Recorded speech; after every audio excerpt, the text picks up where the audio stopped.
Group 1కు సంబంధించి ఎగ్జామ్కి సంబంధించి వాల్యుయేషన్ ఏడ చేసినామని చెప్పి అంటే ప్రభుత్వం తరఫున వాదించేటువంటి న్యాయవాది ఏం చెప్తాడు, మేము అక్కడ ఏది మర్రి చెన్నారెడ్డి మానవ వనరుల అభివృద్ధి కేంద్రం ఉన్నది కదా అక్కడ వాల్యుయేషన్ చేసినామని చెప్తున్నారు.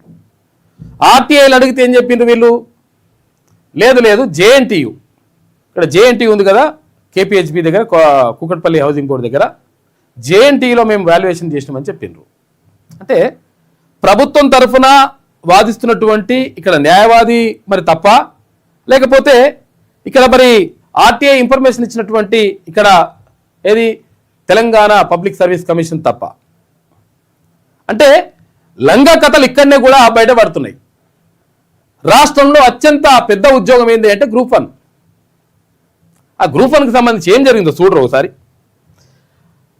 అప్పుడు దానికి సంబంధించి ఉన్నప్పుడు కనీసం అవి విషయాలు కాకుండా, అది కాకుండా ఏం చేస్తున్నారు వీళ్ళు, పక్కదారి పట్టించేసి మొత్తం అబద్ధాలే. ఈ అబద్ధాలు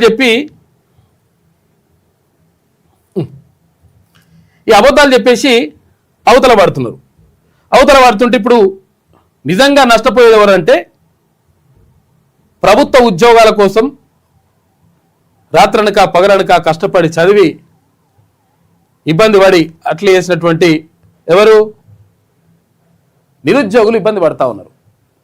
అయితే ఇక్కడ కన్ఫర్డ్ ఐఏఎస్ ఉంటుంది. మళ్ళీ ఇంకోటి ఇక్కడ గ్రూప్ 1 అంటే మనకు గుర్తుకొచ్చింది కన్ఫర్డ్ ఐఏఎస్. అంటే గ్రూప్ 1 నుంచి ఇక్కడ సెంట్రల్ సర్వీసెస్కి పంపిస్తారు, రాష్ట్ర ప్రభుత్వం పంపించాలి. ప్రతిపాదనలు పెడితే ఓ 5గురికి ఆ ప్రతిపాదనలు పెట్టుకుంటే 5గురిని పంపించేటువంటి అవకాశం ఉంటే ఒక ఆయనను పంపించి ఒక రెడ్డి గారిని పంపించేసారు. ఉపేందర్ రెడ్డి అని చెప్పేసి ఒక రెడ్డి గారిని సెంట్రల్ సర్వీసెస్కి పంపించేసిండ్రు. ఓకే అయిపోయింది లెక్క. గ్రూప్ 1 అధికారిగా మున్సిపల్ శాఖలో పనిచేస్తున్న ఉపేందర్ రెడ్డికి ఐఏఎస్ హోదా కేటాయిస్తూ కేంద్ర ప్రభుత్వం ఉత్తర్వులు జారీ చేసింది. స్టేట్ సర్వీసులో ఉన్న సీనియర్ అధికారులకు రాష్ట్ర ప్రతిపాదనలతోటి రాష్ట్ర ప్రభుత్వం ప్రతిపాదించాలి. ఎవరిని ప్రతిపాదించింది అంటే ఎస్సీ ఎస్టీ బీసీ మైనార్టీ తర్వాత ఇంకా అగ్రవర్ణాల్లో వేరే కులాలకు సంబంధించిన వాళ్ళు ఉన్నప్పటికీ వాళ్ళందరినీ పక్కకు పెట్టేసి ఒకరిని పంపించేసిండ్రు రెడ్డి గారిని. ఇగో ఇటువంటివి జరుగుతుంటాయి అనమాట. ఇక్కడ కన్ఫర్డ్ ఐఏఎస్ ఆఫీసర్ ఇప్పుడు గ్రూప్ 1లో సెలెక్ట్ అవుతారు కదా, ఆ గ్రూప్ 1లో సెలెక్ట్ అయిన వాళ్ళు కొన్ని సంవత్సరాల తర్వాత ఇక్కడ కన్ఫర్డ్ ఐఏఎస్ కూడా అవకాశం ఉంటుంది. అట్లా ఒక ఆయన్ని సెలెక్ట్ చేసి పంపించేసిండ్రు. ఇగో ఇట్లుంటుంది అనమాట మతలబ్ అంతా కూడా మనం అర్థం చేసుకోవాలి. ఇగో ఐఏఎస్గా అధికారిగా ఉపేందర్ రెడ్డి ఎంపిక చూడరిగా.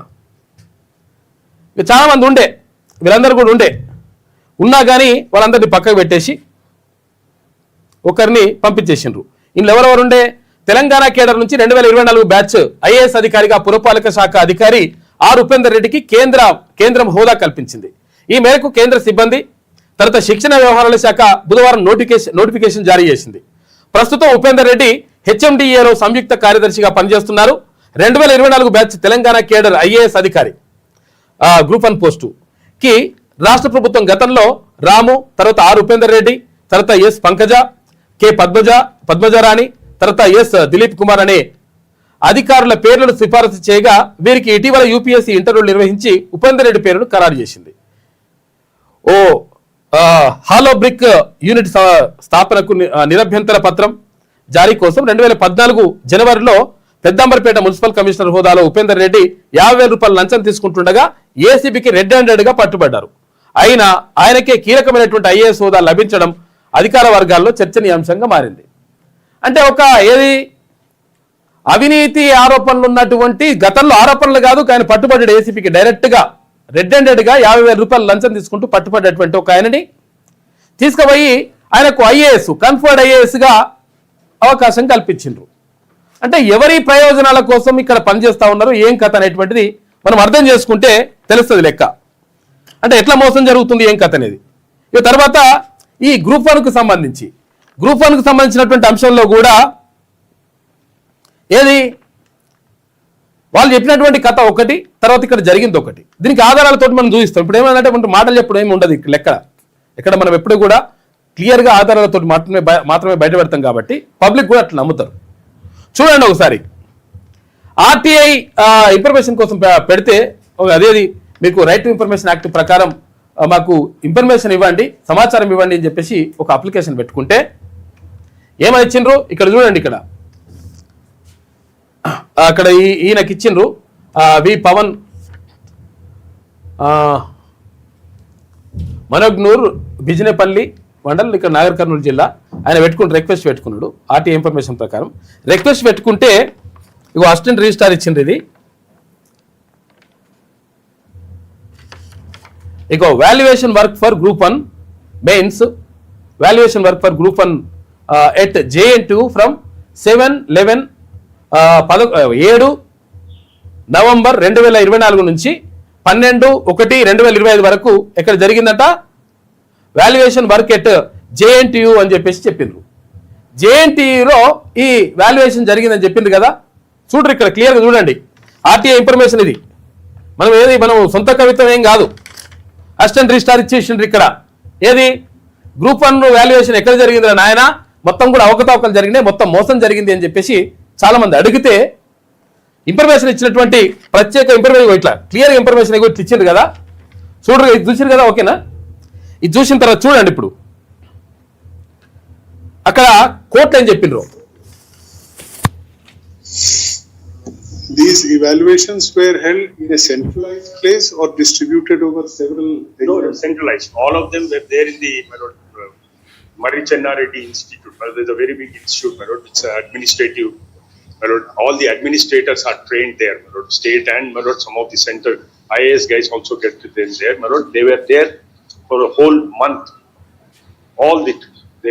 There's provision for stay for all the evaluators.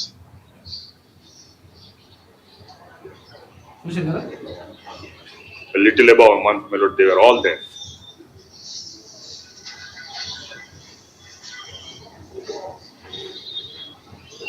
కోర్టుకి చెప్పింది కోర్టుకి చూడండి మీకు మనం అర్థమైంది కదా లెక్క. ఇక్కడ చెప్పిందేమో ఎక్కడ వాల్యుయేషన్ చేసిండ్రా నాయన అంటే అడిగింది రైట్ టు ఇన్ఫర్మేషన్ ప్రకారం ఇచ్చినటువంటి ఇన్ఫర్మేషన్ లో మాత్రం JNTUలో మేము పేపర్ దిద్దినామని చెప్పిండ్రు.